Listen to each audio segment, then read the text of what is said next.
MBBS in just 16 lakhs. Kyrgyzstan, Central America, Russia, Georgia. Orbit Global Education. సనాతన ధర్మం అంటే ఒక మనిషి సత్ప్రవర్తనతోటి ధర్మాన్ని కాపాడుతూ ధర్మబద్ధంగా ఎలా బతకాలి అని చెప్పేదా, లేకపోతే ఒక మతానికి సంబంధించినదా? అసలు ముందు మతానికి ధర్మానికి తేడా ఏమిటో తెలుసుకోవాలి. మతం అంటే అర్థం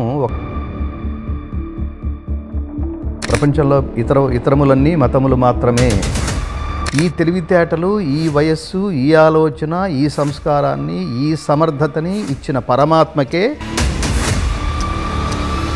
సనాతన ధర్మం గురించి ఎవరికైనా చెప్పబోతే మీ హిందూ ధర్మానికి సంబంధించింది కదా అని మాట తుంచేసేవాళ్ళు తెలిసి తెలియకుండా. Edwin Arnold, max Muller, open hammer, warn Hastings, Einstein, Aldous Huxley, David ఫ్రాలే స్పేస్లో ఉండి ఈ మధ్యనే కిందకి దిగిన సునీత విలియమ్స్ ఆవిడ ఏమంది, నేను పైకి ఆకాశంలోకి వెళ్తూ 2 వస్తువులు తీసుకెళ్లాను.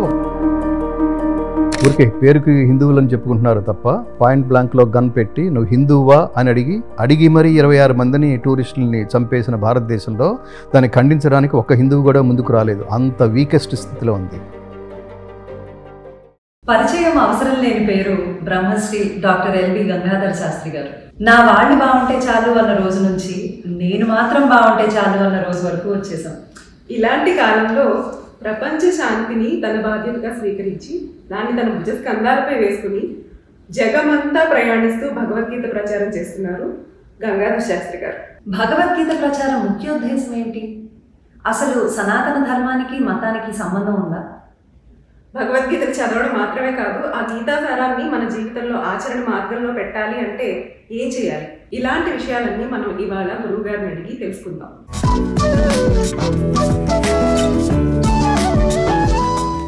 నమస్తే గురువుగారు. నమస్కారం. జై శ్రీకృష్ణ. జై శ్రీకృష్ణ. కాఫీ కబర్లో ఇంటర్వ్యూకి మీరు ఒప్పుకోవడం, మాతోటి ఇలా కొంచెం సమయం కేటాయించడం మాకు చాలా ఆనందంగా ఉంది. అసలు నాకు interview all the credit goes to మన ఈ సంవాదం, మన కాన్వర్సేషన్ బిట్వీన్ యూ అండ్ మీ, దీనికి సంబంధించి ఏ కాస్త ఆనందం ఉన్నా all that credit goes to Tirumala Reddy గారు. ఆయనకి నేను అతిథిని, మనం అందరం కలిసి పరమాత్ముడికి అతిథులం. చాలా చక్కగా చెప్పారండి. కొంతమంది మా కాఫీ కబుర్లకి రావడం నిజంగా మా అదృష్టం. ఇవాళ అనుకోకుండానే జరుగుతోంది ఇది. నిజంగా చాలా చాలా చాలా సంతోషం, చాలా సంతోషం. ప్రపంచ శాంతి కోసం భగవద్గీతని ప్రచారం చేస్తూ మీరు ఈ వరల్డ్ టూర్ చేస్తున్నారు. సో దీనికి ముఖ్య ఉద్దేశం ఏంటి? అండ్ ఈ ప్రయాణంలో మీకు సంతృప్తినిచ్చిన విషయం ఏంటి? బాగా కష్టపడ్డం కానీ లేదా ఆటుపోట్లు ఒకవేళ వచ్చుంటే అవి ఏంటి? అవన్నీ ఉంటాయండి ప్రతి జీవితంలో. సుఖం తర్వాత దుఃఖం, శీతాకాలం తర్వాత వేసవకాలం, ఇట్లా అన్నీ వస్తుంటాయి. సో విజయం తర్వాత అపజయం, వీటన్నిటిని తట్టుకునే శక్తి ఉండాలి. వీటన్నిటిని ఎలా రిసీవ్ చేసుకోవాలో తెలుసుకోగలిగే మానసిక సంసిద్ధత ఉండాలి. అది ఒక్క భగవద్గీత మాత్రమే ఇవ్వగలదు. నేను worked with Eenadu as a journalist for 12 years నా పూర్వాశ్రమంలో. ఆ జీవితానికి ఈ జీవితానికి తేడా ఏమిటని కొంతమంది అడిగితే చెప్తుండేవాడిని. నేను బయటంతా తిరిగి ఇంటర్వ్యూలు సేకరించి పర్టికులర్ టైంకి నేను ఆఫీస్కి వచ్చేసి ఆ ఇంటర్వ్యూ రాసేసి వెంటనే ఇచ్చేయకపోతే అది నెక్స్ట్ డే ప్రింటింగ్కి వెళ్ళదు. అది ఆ రోజు ప్రింట్ అయితే నెక్స్ట్ డే పేపర్లో వస్తుంది. సో దీన్ని మా జర్నలిస్టులు అందరం కలిసి మేము ఒక మాట అనుకుంటుండేవాళ్ళం. ఎన్ని గంటలకు రావాలి సార్ అని ఎడిటర్ని అడిగితే ఎగ్జాక్ట్లీ 3 దాటిందంటే నెక్స్ట్ డే పేపర్లో రాదు, అర్థమవుతుందా అని సీరియస్గా అనేవాడు ఆయన. సో అంటే 3కి డెడ్ లైన్ అనేవాడు. మా 12 సంవత్సరాలు ఆ డెడ్ లైన్ అనే మాట వింటూనే ఉన్నాం. అది చాలా భయంకరంగా వినిపిస్తుండేది. భగవద్గీతలోకి వచ్చిన తర్వాత మా లైన్ మారింది. This is life line. జర్నలిజంలో ఉన్నప్పుడు డెడ్ లైన్, ఇది లైఫ్ లైన్ అంటే జీవన గీత. సో నా ప్రయాణంలో I was film playback singer also and music director for some time. అది కూడా 2 decades. నేను 100 సినిమాల్లో పాడాను. అదేది ఆనందం ఇవ్వలేదు నాకు. మనం ముఖ్యంగా చాలా గుర్తుపెట్టుకోవాల్సింది, ప్రతి ఒక్కడి జీవితంలోనూ దానికి ఏదో ఆంతర్యం ఉంటుంది. ఎందుకో వచ్చాం ఈ భూమి మీద. సో క్వెస్ట్ ఫర్, మనం సత్యం అంటాను చూడండి, ట్రూత్, అది మనం వెతకాలి. మనం దేనికోసం వచ్చాం? సరదాగా ఈ లోకానికి వచ్చిపోవడం కోసం రాలేదు, తిరిగి ఏదో ఒకటి ఇచ్చిపోవడం కోసం వచ్చాం. నీ స్టాంప్ ఏదో వేయాలి. ఆఫ్టర్ ఆల్ సినిమాలోనే చూడండి, సినిమా అంతా అయిపోయిన తర్వాత ఆ డైరెక్టర్ పేరు టప్ మనకు స్టాంప్ పడుతుంది. ఏ ఫిల్మ్ బై అని మాట్లాడతారు. మనకు అది అలాంటిది కదా. మనం దాన్ని చాలా తేలిగ్గా తీసుకుని వదిలేస్తాం దాన్ని. It's a serious thing. మనం వెళ్ళిపోయే లోపల మనదంటూ ఒక ముద్ర వేయాలి. ఆ ముద్ర వేయడానికి దేనికోసం పుట్టామో తెలుసుకోవాలి. అందరూ డాక్టర్లు, లాయర్లు, ఇంజనీరు, మీరు సెలెక్ట్ చేసుకోండి. మీకు ఏదో కెపాసిటీ ఉంది. పిపీలికాది బ్రహ్మపర్యంతం అంటాం మనం. చీమ దగ్గర నుంచి పరమాత్ముడు వరకు అమేయమైన శక్తి ఉంటుంది. ఈ నేచర్లో ఉన్న ప్రతి క్రీచర్కి ఒక పవర్ఫుల్ సంథింగ్ ఏదో ఉంటుంది. అదేదో మీరు తెలుసుకోవాలి. అద్దం ముందు నిలబడండి, మిమ్మల్ని మీరు క్వశ్చన్ చేసుకోండి, దేనికి పనికి వస్తారో అనుకోండి. చుట్టూతో సమాజం అంతా ఒక వెబ్లాగా ఉంటుంది. అది కాదు, ఇది కాదు, ఇది అని కనిపించిన ప్రతి వాడు మన డైరెక్షన్ చేంజ్ చేసేట్టుగా మన ప్రభావితం చేస్తూ ఉంటాడు. అది కాదు. కానీ దేనికోసం పుట్టారు, దేనికోసం, ఏది చేయటం వల్ల మన మనస్సు ఆనందం కలుగుతుందో, ఏ పని చేయటం వల్ల మనతో పాటు లోకం కూడా ఆనందిస్తుందో అది ధర్మం, అది కర్మ, దానికోసమే పుట్టాం. ఈ క్వెస్ట్ చిన్నప్పటి నుంచే ఉండాలి. చిన్నప్పటి నుంచి మనకంతటి మనకు ఎలా ఉంటుంది, మనకుండదు, తెలియదు. ఎందుకంటే అప్పుడు మనం ఇమ్మెచ్యూర్డ్ దశలో ఉంటాం. బాల అంటేనే అజ్ఞానం అని అర్థం, బాల్య దశ అంటే అజ్ఞాన దశ అని మనకి తెలియదు. సో తల్లిదండ్రులే మనకి నేర్పించాలి. పిల్లలు తల్లిదండ్రులని చూస్తూ ఎదుగుతారు, తల్లిదండ్రులని అబ్జర్వ్ చేస్తూ జ్ఞానాన్ని గ్రహిస్తూ ఉంటారు. నాన్నమ్మతో ఏం మాట్లాడుతున్నాడు, అమ్మ నాన్నతో ఏం మాట్లాడుతుంది, ఇంట్లో వాళ్ళిద్దరు కాన్వర్సేషన్ ఎలా ఉంది, దీన్ని బట్టే వాడు ఒక బాటం లేనికి వస్తాడు. పెళ్లి చేసుకుంటే నా పరిస్థితి కూడా ఇది ఇంతే దరిద్రమేమో అనుకుంటాడు ఒకడు. అమ్మా నాన్న అంటే ప్రేమ అంటే, అనురాగం అంటే ఇదేనేమో, భవిష్యత్తులో నాకు కూడా అమ్మలాంటి భార్య దొరకాలి అని అనుకుంటాడు ఒకడు. సో ఇలా మనం సమాజాన్ని నిరంతరం, మనం ఇండివిజువల్ కాదు, మనం సమాజం. ఇంట్లో ఉంటే మన పేరు ఫ్యామిలీ, అదే ఫ్యామిలీ రోడ్డు మీదకి వస్తే అది సమాజం. సో నా ఇష్టం వచ్చినట్టు పెరుగుతాను, నా ఇష్టం వచ్చినట్టు బిహేవ్ చేస్తాను, నా ఇష్టం వచ్చినట్టు మాట్లాడతాను, మా పిల్లల్ని నా ఇష్టం వచ్చినట్టు పెంచుతాను అనే హక్కు ఈ ప్రపంచంలో ఎవరికి లేదు. నీ పిల్లల్ని సరిగ్గా పెంచితే వాడు బయటికి వెళ్ళి కొన్ని కోట్ల మందిని ప్రభావితం చేస్తాడు, వాడి ఐడియాలజీ. అట్లా ప్రభావితం చేసిన వాళ్ళే త్యాగయ్య, క్షేత్రయ్య, అన్నమయ్య, రామదాసు, శ్రీకృష్ణదేవరాయలు, ఎన్టీ రామారావు గారు, స్వామి వివేకానంద, ఛత్రపతి శివాజీ. ఏంటి స్వామి, ఏంటి మీ క్యారెక్టర్ ఏమిటో చెప్పండి అంటే, నా దేశం ధర్మం అన్నాడు ఆయన. దేహం అనలేదు మధ్యలో. దేశం కోసం అన్నాడు కానీ దేహం కోసం అనలేదు, ధర్మం కోసం అన్నాడు కానీ దేహం కోసం అనలేదు. సో ఈ ఐడియాలజీతో పిల్లల్ని పెంచాలి.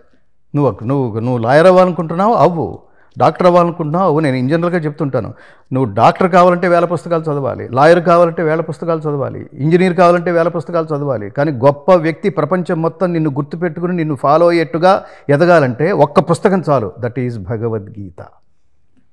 ఎక్కడో పర్టికులర్ పాయింట్ ఆఫ్ టైంలో అది రియలైజ్ అయ్యాం. అది దానికి మా తల్లిదండ్రులు వాళ్ళు, నేను చెప్పినట్టుగానే నా తల్లిగారు శ్రీలక్ష్మమ్మ గారు, ఆవిడ నా చిన్నతనం నుంచే ఈ శ్లోకాలు, స్తోత్రాలు ఇవన్నీ ఆవిడ నేర్పుతుండేది. మా నాయనమ్మ గారు, నాకు అసలు ఊహ తెలియని కాలంలో ఆవిడ ఒళ్ళో నేను పెరుగుతున్నప్పుడు నాకు వినిపించినవన్నీ భగవద్గీత శ్లోకాలే. అందులో నా ప్రయత్నం ఏం లేదు. సో సమాజంలో తల్లిదండ్రుల పాత్ర అంత ఉంది. వాడికి ఏది కావాలి, వాడికి నిదానంగా పెరుగుతుంటాడు, వాడు పెరిగి స్కూల్లో జాయిన్ అవుతాడు, వాడి మీద సమాజం ప్రభావం అనేక రూపాల్లో ఉంటుంది. అలా ఉన్నప్పుడు నాకు ఇది చేయాలి అని అనిపిస్తుంది. వాళ్ళలో ఉన్న క్వాలిటీస్ ఏమిటో, వాళ్ళలో ఉన్న టాలెంట్స్ ఏమిటో, వాళ్ళలో ఉన్న సంస్కారం ఏమిటో నేను చెప్తుంటాను. ఇంటర్నెట్లో అన్నీ దొరుకుతాయి, సంస్కారం తప్ప. అది తల్లిదండ్రులే వాడికి నిరంతరం గుర్తు చేస్తూ ఉండాలి, వాడికి భాష నేర్పించాలి. సో మీరు మైత్రేయి గారు, మీరు స్ఫురిత గారు, మీ అబ్బాయిని చూస్తే నాకు చాలా ఆనందం అనిపించింది. వాడు ఇక్కడ పుట్టి అంత తెలుగులో, అంత స్పష్టమైన తెలుగులో మాట్లాడడం ఏంటి? బికాజ్ ఆఫ్ యూ కదా. సో అందుకని మీరు ఉత్త తల్లి కాదు, బంగారు తల్లి. సో అందుకని బాల్యదశ నుంచే భగవద్గీత నేర్పిస్తే ఏమవుతుంది? అసలు ఈ మార్గంలో ఎందుకు వచ్చానంటే, అది మనకేదో ఉందిరా, ఈ సినిమా పాటలు పాడి అంటావా ఏమిటది? వాడి చిన్నప్పటి నుంచి తల్లిదండ్రులు నేర్పించాల్సింది ఏమిటి? దేనికి అనాలో నేర్పించాలి వాడికి. అన్నిటికీ అంటే ఎట్లా? సో ఈ విచక్షణ వాళ్ళల్లో పెంపొందింప చేయాలంటే అది తల్లిదండ్రులు, they have to spend there valuable time with their most valuable kids. వాడు ప్రపంచం, వాడే భవిష్యత్తు మనకి. ఎందుకు భవిష్యత్తు అంటే, వాడిని సమాజం అంతా గుర్తుపెట్టుకుని వాడిని పొగిడి, వాడు అసలు ఎంత గొప్పవాడరా అని చప్పట్లు కొడుతుంటే, ఆ నెక్స్ట్ లైన్లో కూర్చొని చప్పట్లు కొట్టి నిజంగా సిన్సియర్గా ఆనందించగలిగేది మీరే కదా, తల్లిదండ్రులే కదా. సో తల్లిదండ్రుల తనువు వల్లరి ద్వయికి వన్నియబెట్టు 9 నెలల పంట అంటాడు గుర్రం జాషువా గారు. పిల్లలు ఎవరంటే తల్లిదండ్రులు కలిసి చేసే ప్రేమ వ్యవసాయంలో పుట్టిన 100 సంవత్సరాల పంట. ఎంత గొప్ప ఎక్స్ప్రెషన్ అది. ఆ పంటను ఎలా కాపాడుకోవాలి, ఆ పంటను ఎలా పెంచాలి, ఆ ఈల్డ్స్ ప్రపంచానికి తిరిగి ఎలా ఖర్చు పెట్టాలి. ఈ లోకంలోకి మనం తీసుకోవడం కోసం రాలేదు, తిరిగి ఇవ్వడం కోసం వచ్చాం. Give back to your society. So give back to the society అనే మధ్యలో first you have to, your responsibility is to give back to your parents first. That should be the return gift. Return gift అంటే ఇది అర్థం. మన ఎదుర్కొన్నానే మన తల్లిదండ్రులు వెళ్ళిపోతారు. కానీ వాళ్ళు వెళ్ళిపోయే లోపల ఎంత గొప్ప పిల్లాడిని, ఎంత గొప్ప కొడుకుని కన్నా ఆనందం ఇచ్చావురా మాకు, లోకమంతా నిన్ను మెచ్చుకుంటుంటే, లోకమంతా నిన్ను ప్రశంసిస్తుంటే మాకు అసలు మా ఆనందం అంతా ఇంత కాదు నాయన అని కళ్ళు తుడుచుకున్నారనుకోండి. ఇది ఆనందం అంటే. దానికి డబ్బుతోనో మీరు 1000 కోట్లు టార్గెట్ పెట్టుకోండి, ఎందుకు తల్లిదండ్రులకు అది? వాళ్ళకి లేచే ఓపిక లేనప్పుడు ఎన్ని వందల కోట్లు అయితే దేనికండి? వాళ్ళకి కావాల్సింది ఏమిటి? నువ్వు సమాజంలో నువ్వు గొప్ప వ్యక్తిగా, మంచి వ్యక్తిగా, ఆదర్శవంతమైన వ్యక్తిగా, గొప్ప ప్రిన్సిపల్స్ ఉన్న వ్యక్తిగా, సమాజానికి ఒక ఇన్స్పిరేషన్ ఇచ్చే వ్యక్తిగా, ఏ సబ్జెక్ట్ అయితే ఎంచుకున్నావో ఆ సబ్జెక్టు నువ్వే ఐకాన్ అని ప్రపంచం మెచ్చుకునే వ్యక్తిగా. ఐకాన్, ఇది గుర్తుపెట్టుకోండి. జస్ట్ ఆఫీస్కి వెళ్తున్నాం, ఉద్యోగం చేస్తున్నావు, డబ్బు సంపాదించుకుంటున్నావు, దాంతో ఏమిటది? నువ్వు ఒకవేళ లేకపోతే, ఒక రోజు లేకపోతే నీ ప్లేస్లో ఇంకోటి ఎవడో ఉంటాడు. అది లైఫ్ కాదు. నీ ప్లేస్లో ఇంకొకరిని పెట్టే ముందు వాడికి ఆ సీట్లోంచి వెళ్ళిపోయిన వాడి కథ చెప్పాలి నీ మేనేజర్. ఇంతకుముందు ఈ సీట్లో పలానా వ్యక్తి కూర్చునేవాడు, మేనేజ్మెంట్ అంతా వాడంక చూస్తూ ఉండేది, వాడు లీవ్ కూడా పెట్టేవాడు కాదు. కానీ ఒకరోజు ఎప్పుడన్నా వాడు అవసరం వచ్చి లీవ్ పెడితే, అయ్యో ఇవాళ అతను రాలేదా, తేజ రాలేదా ఇవాళ, ఓహ్ అనుకునేవాళ్ళు. అలా పనిచేసేవాడు అతను. వర్క్ అంటే అది, యోగం అంటే అది, కర్మ అంటే అది. ఆ ఇంట్రడక్షన్ ఇచ్చి నిన్ను కూర్చోబెట్టాలి. అది లైఫ్ అంటే. సో ఆ ఇన్స్పిరేషన్ భగవద్గీత ఇస్తుంది. శాస్త్రి గారు, సనాతన ధర్మం గురించి ఎవరికైనా చెప్పబోతే మీ హిందూ ధర్మానికి సంబంధించింది కదా అని మాట తుంచేసేవాళ్ళు, తెలిసి తెలియకుండా అలా చెప్పేసేవాళ్ళు, అర్థం చేసుకోకుండానే ఒక ఒపీనియన్కి వచ్చేసేవాళ్ళు చాలామంది మనకు కనిపిస్తూ ఉంటారు ఇవాళకి. సనాతన ధర్మం అంటే ఒక మనిషి సత్ప్రవర్తనతోటి ధర్మాన్ని కాపాడుతూ ధర్మబద్ధంగా ఎలా బతకాలి అని చెప్పేదా, లేకపోతే ఒక మతానికి సంబంధించినదా? అసలు సనాతన ధర్మానికి నిర్వచనం అంటే? చాలా మంచి ప్రశ్న అడిగారు. ప్రతి వాడికి చేరవలసిన ప్రశ్న ఇది. అసలు ముందు మతానికి ధర్మానికి తేడా ఏమిటో తెలుసుకోవాలి. మతం అంటే అర్థం ఒక వర్గానికి చెందింది మాత్రమే. ఎవడి అభిప్రాయం అయితే, ఎవడి ప్రీచ్ అయితే ఒక వర్గానికి మాత్రమే చెందుతుందో దాని పేరు మతం. ప్రపంచంలో ఇతరములన్నీ మతములు మాత్రమే, అవి సార్వజనీనాలు కాదు. ఎవడి అభిప్రాయం అయితే తను వ్యక్తం చేస్తే అది దేశ కాల జాత్యాదులకు అతీతమై వయోవర్గ లింగ విభేదాలకు తావు లేకుండా ఎక్స్పైరీ డేట్ లేని ఒక స్టేట్మెంట్ అవుతుందో అది ధర్మం. భారతదేశం, అందుకనే భారతదేశం మతం కాదు. మన ఇతర దేశాలు భారతదేశం మీద అనేక రూపాల్లో దాడి చేసిన ప్రయత్నంలో వాళ్ళు సక్సెస్ అయిపోయారు, మనం ఫెయిల్ అయిపోయాం. మన దగ్గర నుంచి మన తల్లిని దూరం చేసేశారు, మన మాతృభాషను దూరం చేశారు, మాతృభూమిని, మాతృ సంస్కృతిని అన్నింటినీ దూరం చేయడంలో సక్సెస్ అయిపోయారు. అసలు మన విలువ ఏంటో మనకు తెలిస్తే కదా అవన్నీ దూరం చేసుకోకుండా ఉండటానికి మన విలువ ఏంటో మనకు తెలియాలి కదా. మన తల్లి గొప్పతనం ఏమిటో మనకు తెలిస్తే ఇంకొక తల్లిని, పక్కింటి తల్లి ఎంత అందంగా ఉన్నా ఆంటీ అవుతుంది కానీ తల్లి అవ్వదు. నీ తల్లి ఎంత అగ్లీగా ఉన్నా, ఎంత యావరేజ్గా ఉన్నా లుక్లో, బ్యూటీలో, నీ తల్లి. ఇది ఆ తల్లి గొప్పతనం పిల్లలకి ఏమిటో తెలియాలి. ఇందులో 2 పదాలు ఉన్నాయి, ధర్మము, రెండవది మతము. మతం అంటే ఒక వర్గానికి చెందింది, ధర్మం అంటే ధ్రియతే అనేన ఇది ధర్మ. ధర్మం అంటే సర్వజనామోదయోగ్యమైన కర్మ. ఒకడు మాట్లాడితే ఏం మాట్లాడాటరా అనగలగాలి. వాడి కులంతో, వయసుతో, ఒక దేశంతో వాడికి సంబంధం లేదు. అది భగవద్గీత. అలా మాట్లాడగలిగేది భగవద్గీత. కర్మణ్యేవాధికారస్తే మా ఫలేషు కదాచన మా కర్మ ఫలహేతుర్భూః మా తే సంగోస్త్వ కర్మణి.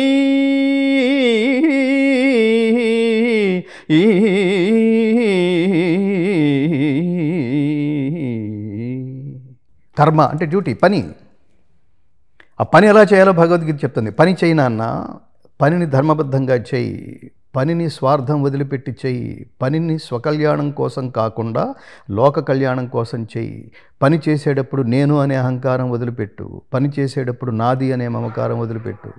ఏ పని చేసినా దాన్ని త్రికరణ శుద్ధిగా చేయి. దాని ఫలితాన్ని ఈ తెలివితేటలు, ఈ వయస్సు, ఈ ఆలోచన, ఈ సంస్కారాన్ని, ఈ సమర్థతని ఇచ్చిన పరమాత్మకే ఈ పని తాలూకు ఫలితాన్ని వదిలిపెట్టు. ఎంత అద్భుతంగా ఉందండి.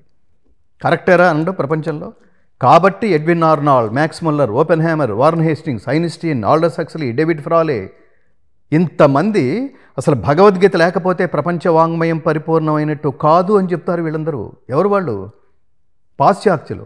నేను ఎప్పుడు ఇక్కడికి అమెరికా వచ్చినప్పుడు నేను ఒక ఉదాహరణ చెప్తుంటాను. అమెరికాలో శాటన్ హాల్ యూనివర్సిటీలో MBA చదివే స్టూడెంట్స్కి భగవద్గీత అనే కోర్సు మ్యాండేటరీ. ఆ కోర్సు పేరు a journey of transformation. Bhagavad Gita సార్వజనీనమైంది కాకపోతే, భగవద్గీత కేవలం ఒక మతానికి మాత్రమే చెందిందైతే భగవద్గీత యునెస్కో గుర్తింపు పొందదు. భగవద్గీత మను బాకర్ అని మొన్న ఒలింపిక్స్లో విజేత అయిన మను బాకర్ ఏంటి the main secret of your success ఏంటంటే, regularly I'm reading Bhagavad Gita, that is the secret of my success అంది ఆవిడ. ఈ మధ్యనే అతి కష్టం మీద అంతకాలం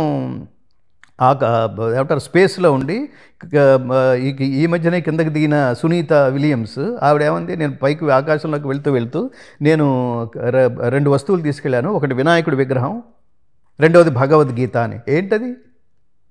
ఏదైనా మనం పబ్లిసిటీ చేస్తే భగవద్గీత పట్టుకెళ్ళారా?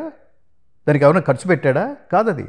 భగవద్గీత సాక్షాత్ మీరు చూడండి, ప్రపంచంలో మిగతా మీ తేడా తెలుసుకుంటే తప్ప మన భగవద్గీత గురించి, దీని విలువ గురించి మనకు తెలియదు.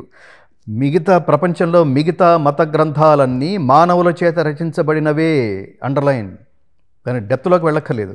కానీ భగవద్గీత తను సాక్షాత్తు తనే పరమాత్మగా ప్రకటించుకున్న వాడి చేత చెప్పబడిన దైవోపదేశం, దైవ గ్రంథం. ఇది దైవ గ్రంథం. ప్రపంచంలో ఒకే ఒక్క దైవ గ్రంథం అంటే ఏమిటి అని పిల్లల్ని అడిగితే మీ ద్వారానే వాళ్ళకి తెలియాలి. దట్ ఈస్ ఓన్లీ భగవద్గీత అని చెప్పాలి. చెప్పినవాడు మామూలువాడు కాదు, నరుడు కాదు, నారాయణుడు. చెప్పినవాడు పురుషుడు కాదు, పురుషోత్తముడు. సో అతను ప్రీచి అలా ఉంటుంది. దేవుడు ఇక్కడో చోట, ఇంకొక చోట ఆ గట్టునుంటావా, ఈ గట్టునుంటావా, అట్లా ఈ గట్టు మీదకి వస్తే ఒక మాట, ఆ గట్టు మీద అట్లా ఉండదు. పరమాత్మ ఎక్కడ మాట్లాడినా ఒకటే మాట్లాడతాడు. సూర్యుడు తూర్పున ఉదయించును. ఏమిటి శ్లోకానికి అర్థం? కర్మణ్యేవాధికారస్తే మా ఫలేషు కదాచన. పని చెయ్యి, సిన్సియర్గా చెయ్యి, త్రికరణ శుద్ధిగా చెయ్యి, ఫలితం మీద దృష్టి పెట్టకు. ఫలితం మీద దృష్టి పెట్టావంటే అది డైవర్షన్ అని అర్థం. అప్పుడు పనిలో 100% రిజల్ట్ సాధించలేవు. ఇది లాజిక్, ఇది సైన్స్, ఇది స్పిరిచువల్ సైన్స్. సో ఇందులో అది మతం అంటే ఒక వర్గానికి చెందింది, ధర్మం అంటే సార్వజనీనమైనది. దీన్ని సనాతనం ఎందుకన్నారంటే మీరు చెప్పినవాడు నరుడు కాదు, పరమాత్ముడు. సనాతనము ఎప్పటిదో. రెండవది నిత్యమైంది, శాశ్వతమైంది అని అర్థం. సనాతనం అంటే శాశ్వతమైంది. ఇప్పుడు అది ఈ కాలానికి పనికిరాదులేరా అనడానికి వీలేదు. 5126 సంవత్సరాల క్రితం బోధించబడిన భగవద్గీత మీద ఇవాళకి రీసెర్చ్లు జరుగుతున్నాయి. కొన్ని లక్షల మంది, కోట్ల మంది దాన్ని ఫాలో అవుతున్నారు. మిగతా మత గ్రంథాల్లో కూడా మీకు ఉదాహరణ చెప్తాను. మా మత సిద్ధాంతాల ప్రకారం స్త్రీ పురుషులు సమానం కాదు, స్త్రీలు పిల్లల్ని కంటానికి మాత్రమే పనికొస్తారు అని చెప్తుంది ఒక మతం. అబూబకర్ ముసలియార్ ఆ మతంలో ఒక పర్టికులర్ సెక్షన్కి అధ్యక్షుడు అతను చెప్తున్నాడు, ధైర్యంగా చెప్తున్నాడు స్టేజీ మీద. ఇంకొక మతం చెప్తోంది ఇతర దేవతలను ఆరాధించే వాళ్ళు నరకానికి పోతారు, బెదిరిస్తున్నారు వాళ్ళు. అదేమిటది? ఇక్కడ మనం ఏం చెప్తున్నాం? యో యాం తనుం భక్త శ్రద్ధయార్చితుమిచ్చతి తస్యాచలాం శ్రద్ధాం తామేవ విదధామ్యహం. నువ్వు ఏ పేరైనా పెట్టుకున్నా ఆ రూపంలో కనిపిస్తాను. ఎంత వైశాల్యం ఉంది ఈ ధర్మానికి, ఈ సిద్ధాంతానికి. అందుకని భగవద్గీతని పిల్లలకి ఎలా పరిచయం చేయాలంటే, భగవద్గీత మత గ్రంథం కాదు నాన్న, మానవీయ గ్రంథం. భగవద్గీత మత గ్రంథం కాదు, సిద్ధాంత గ్రంథం. ఒకసారి ఒక సిద్ధాంతం వెలువరించారంటే దానికి ఇంకా నో అమెండ్మెంట్స్ ఇన్ ఫ్యూచర్. ఎప్పటికీ అది ఈ సృష్టి ఉన్నంతకాలం ఆ స్టేట్మెంట్ అలాగే ఉంటుంది. నీ కర్మ సరిగ్గా చెయ్యి అని చెప్తోంది. దాన్ని ఎవడు మార్చగలరు చెప్పండి? లేదా ఈ కాలానికి అది ఉపయోగపడదని ఎక్కడ అనగలవా మనం? అంటే మనం మామూలుగా ఇప్పుడు పిల్లలకి చెప్పినా ఎవరికి చెప్పినా ఒక గోల్ సెట్ చేసుకోండి, ఎండ్ రిజల్ట్ చూసుకోండి, దాన్ని బట్టి ప్లాన్ చేసుకోండి అంటాం కదా. ఇప్పుడు మీరు ఓన్లీ పని మీద ఫోకస్ పెట్టండి, దాన్ని చెయ్యండి, రిజల్ట్ గురించి ఆలోచించకండి అంటున్నారు కదా. ఎట్లా లాజిక్ ఏంటంటే కరెక్ట్ క్వశ్చన్. ఒక పని చేయండి, గోల్ సెట్ చేసుకోండి. డెఫినెట్గా గోల్ సెట్ చేసుకుని నిరంతరం ఆ మధ్యలోంచి బయటకు వచ్చేసి గోల్ అంకే చూస్తున్నాం అనుకోండి, ఏమవుతుంది? అది డైవర్షన్ అవుతుంది. అప్పుడు ఏమవుతుందంటే, మీకు చిన్న ఉదాహరణ చెప్పాలంటే, పిల్లవాడు స్కూల్కి వెళ్తున్నాడు, ఎగ్జామ్కి వెళుతూ ఏం ఆలోచిస్తున్నాడంటే, నేను బాగా రాస్తాను, రాత్రంతా బాగా చదివాను కదా, ఈ సంవత్సరం అంతా బాగా చదివాను కదా, సూపర్గా రాస్తాను, ఐఎమ్ కత్తి అనుకోవాలి వాడు. అంతే తప్ప వాడు డిస్కరేజ్ చేసుకుంటూ ఇది చేస్తాను, ఎగ్జామ్ రాస్తాను, కానీ వెళ్ళగానే పేపర్ చూడగానే నాకు తెలియని ప్రశ్నలు వస్తే అప్సెట్ అవుతా. అలా ఎగ్జామ్ రాస్తే నేను 99 ప్లాన్ చేస్తున్నాను, 80 వచ్చిందనుకో, ఎవరై నేను ఇంకా ట్యాంక్ బండే చూసుకుంటా అన్నాడు అనుకోండి. వాడు ఈ మైండ్ సెట్ ఉందనుకోండి, వాడు అసలు పూర్తిగా ఎగ్జామ్ రాస్తున్నంతసేపు వాడు ఆ స్ట్రెస్లోనే ఉంటాడు. నువ్వు చదివినవి రావు. So what? నువ్వు 90% సెట్ చేసుకోవడం కరెక్టే. 90 రాకపోతే అర్థం ఏమిటంటే వాడు చిన్నప్పటి నుంచే చెప్పాలి. నువ్వు తపస్సు చేస్తున్నప్పుడు దేవుడు ప్రత్యక్షం కాలేదు అంటే దాని అర్థం దేవుడు లేడని కాదు నాన్న. దేవుడు ప్రత్యక్షమయ్యేంత ఇంటెన్సిటీతో నువ్వు తపస్సు చేయటం లేదని అర్థం. ఇంటెన్సిటీ పెంచు, ఈసారి దేవుడు ప్రత్యక్షం అవుతాడు. లాస్ట్ ఇయర్ పోయింది. నేను ఇంజనరల్గా చెప్తుంటాను, నేను 10th ఫెయిల్. So what? నేను ఆత్మహత్య చేసుకోవాలా? నేను ఏమైపోతానని తల్లిదండ్రులు టెన్షన్ పడ్డారు. అప్పటికే పేపర్లో చాలా వార్తలు, 10th తప్పి పిల్లవాడు నదిలో దూకి లేకపోతే చెరువులో దూకి ఆత్మహత్య అని. ఏంటి దారుణం అది? భగవద్గీత ఒక ఆత్మస్థైర్యాన్ని ఇస్తుంది. నువ్వు ఖచ్చితంగా సిన్సియర్గా ఎక్కడో లోపం జరిగింది, అందుకని 89 వచ్చింది, 9 రాలా, ఎక్కడో లోపం జరిగింది. సో వాట్ అయితే ఏమిటి?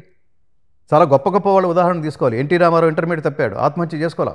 ఇంటర్మీడియట్ తప్పాడు ఆయన, కానీ ఒక రాష్ట్రాన్ని పరిపాలించాడు. ఒక సబ్జెక్టుకి ఆయన ఒక సబ్జెక్టుకి ఐకాన్ అయ్యాడు. సచిన్ టెండూల్కర్ 10th కూడా పాస్ అవ్వలేదు. అక్కినేని నాగేశ్వరరావు 5వ తరగతి కూడా చదవలేదు. వీళ్ళెవరు చచ్చిపోలేదు. అందుకని ఎండ్ రిజల్ట్ మీరు గోల్ పెట్టుకోండి. అసలు నేను ఏమని చెప్తానంటే అసలు లక్ష్యం లేని ప్రయాణం వృధా. రెండవది, లక్ష్యం ఉన్నవాడికి బలహీనతలు ఉండకూడదు, లక్ష్యం ఉన్నవాడికి డైవర్షన్స్ ఉండకూడదు. మీరు చెట్టు బలంగా పెరగాలి అంటే అందుకని Bhagavad Gita has been called as greatest personality development book. అసలు నువ్వు ఎలా ఆలోచించాలో చెప్తుంది భగవద్గీత. చుట్టూతో ఉన్న కొమ్మలన్నీ కట్ చేసేస్తుంది. ఎప్పుడైతే కొమ్మలు కట్ చేస్తావో చెట్టు బలంగా స్ట్రైట్గా పెరుగుతుంది. నీ ఆలోచనలన్నీ కొమ్మలకే పోతే ఇంకా చెట్టు చాలా కాలం తర్వాత కానీ అంత ఎత్తి ఎదగదు. మనం కూడా అంతే, చుట్టూతో డైవర్షన్స్ అన్నీ కట్ చేయి, గోల్ పెట్టుకో, గోల్ సెట్ చేసుకో. ఆ గోల్ సెట్ చేసుకునేందుకు అందుకనే గీతలో చెప్తాడు, శ్రద్ధావాన్ లభతే జ్ఞానం తత్పర సంయతేంద్రియ. ఎవడికి జ్ఞానం పట్టుబడుతుందంటే, ఎవడు 100% సక్సెస్ కాగలడంటే వాడికి ఇంద్రియ నిగ్రహం, సెన్సెస్ మీద కంట్రోల్ ఉండాలి. 2 పట్టుదల ఉండాలి. లక్ష్యము పట్టుదలతో పాటు ఇంద్రియ నిగ్రహం ఇది ఉంటే ఉన్నవాడికి ఆ జ్ఞానం లభిస్తుంది. శ్రద్ధావాన్, శ్రద్ధ ఉండాలి. శ్రద్ధ, ఏకాగ్రత, ఇంద్రియ నిగ్రహం, ఇది సక్సెస్. అంతే తప్ప ఊరికి పుస్తకం ముందు వేసుకుంటూ వాడు ఏదో రూమ్లో కూర్చొని పుస్తకం చదువుకుంటుంటాడు, తలుపులు వేసి వాళ్ళ లోపల బ్రహ్మాండంగా చదివేస్తున్నాడని ఇంట్లో బయట హాల్లో కూర్చొని వాళ్ళ అమ్మ అనుకుంటోంది. ఈవిడేం చేస్తుంది? టీవీలో బిగ్ బాస్ చూస్తోంది. ఈవిడ ఈ సౌండ్ వినిపిస్తోంది. వాడి కాన్సన్ట్రేషన్ అంతా ఎక్కడ ఉంటుంది? సో ఈ చెత్తా చెదారాల ఎన్విరాన్మెంట్ మధ్యలో వాడు చదవలేడు వాడు. రెండోది, దానికి అసలు డైవర్షనే లేదు. అది వస్తుందే. చదువు అంటే ఎలా ఉండాలంటే నేను ఒక విషయం చెప్తాను. మా టీచర్ చెప్తుండేవారు చిన్నప్పుడు, గురువులు. ఆయన చెప్పిన ప్రధానమైన విషయం ఏమిటంటే టెక్స్ట్ బుక్ మొత్తం చదివేసేయాలి. ఎరా ఇంపార్టెంట్ క్వశ్చన్లు ఏమైనా పెట్టమంటారా అంటే చివరిలో కొంతమంది బడుద్దాయిల కోసం టీచర్ అనౌన్స్ చేస్తుంటాడు చూడండి, ఎరా ఎగ్జామ్స్ దగ్గరకు వస్తున్నాయి, ఎంత చెప్పినా కూడా మీలో కొంతమంది వ్యధాలు ఉంటారా, మీకోసం కొన్ని ఇంపార్టెంట్ పెడతాను, కనీసం అవైనా చదువుకునేవండి, పాస్ అయ్యి ఏడుస్తారు అని చెప్తుంటాడు. అందులోంచి ఒకళ్ళు వేస్తాడు, నాకు ఇంపార్టెంట్ వద్దు గురువుగారు, నాకు ఏ పేజీలో ఏ లైన్ అడిగినా కూడా చెప్పేస్తాను. అది చదువు అంటే. పిల్లల మీద ఉండాల్సిన ప్రధానమైన బాధ్యత తల్లిదండ్రులు వాళ్ళ జీవితం అంతా వీళ్ళకే ధారపోస్తారండి. నీకు ఇంకా డైవర్షన్ ఏమిటి? నీకు చదువే ధర్మం. తల్లిదండ్రులకి నువ్వు ఏం కావాలో ఆ స్థాయికి నిన్ను ప్రోత్సహించడం వాళ్ళ ధర్మం.